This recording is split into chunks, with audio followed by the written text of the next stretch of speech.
ওই ওদিকে ধরো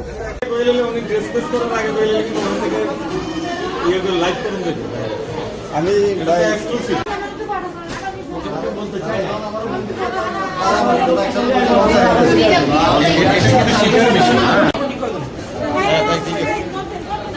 এই ম্যাডাম ভাই একটু কাইন্ডলি একটু ইমার্জেন্সি দেখেন, ওনার কন্ডিশন ভালো হয়ে যাবে না, ব্লিডিং হচ্ছে তো একটু তাড়াতাড়ি দেখেন। ঠিক আছে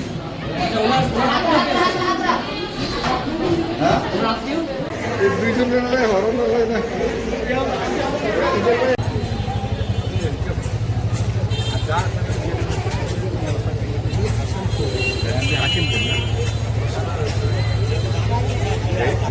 নারায়ণগঞ্জ থেকে ঈদগাহ ঠিক আছে।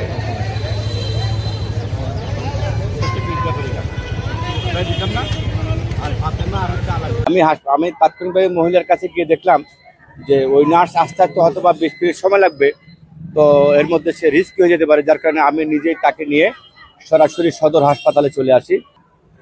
প্রসবকৃত সন্তানটি মেয়ে সন্তান, সেটা এখন সুস্থ এবং ভালো আছে আলহামদুলিল্লাহ, কিন্তু যে সন্তানের যে মা সে একটু সংকটাময় অবস্থা আছে, কেননা তার রক্তটা একটু বেশি জড়েছে, এই জন্যই সবাই একটু চিন্তিত। তো আশা করি সবাই ন্যাক দরকার এবং ভয়, আশা করি যদি সবাই দোয়া করে সুস্থ যদি মাটা করতে পারি, তাহলে আসলে আমরা এই কাজটা করে নিজেরাই গর্বিত। এবং লঞ্চঘাটে একজন প্রসূতি মায়ের একটা বাচ্চা ডেলিভারি অলরেডি হয়ে গেছে, এখন একজন নার্স ইমার্জেন্সি দরকার।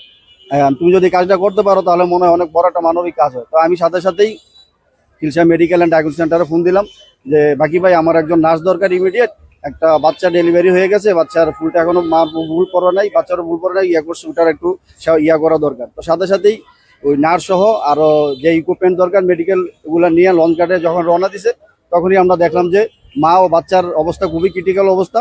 পরে আমাদের নৌ থানার ওসি সাহেব, আমাদের প্রেস ক্লাবের সাবেক সভাপতি স্যার, আমরা উদ্যোগ নিয়ে আমরা এখন এই যে চাঁদপুর সদর হসপিটালে ওনাদের চিকিৎসা দিলাম।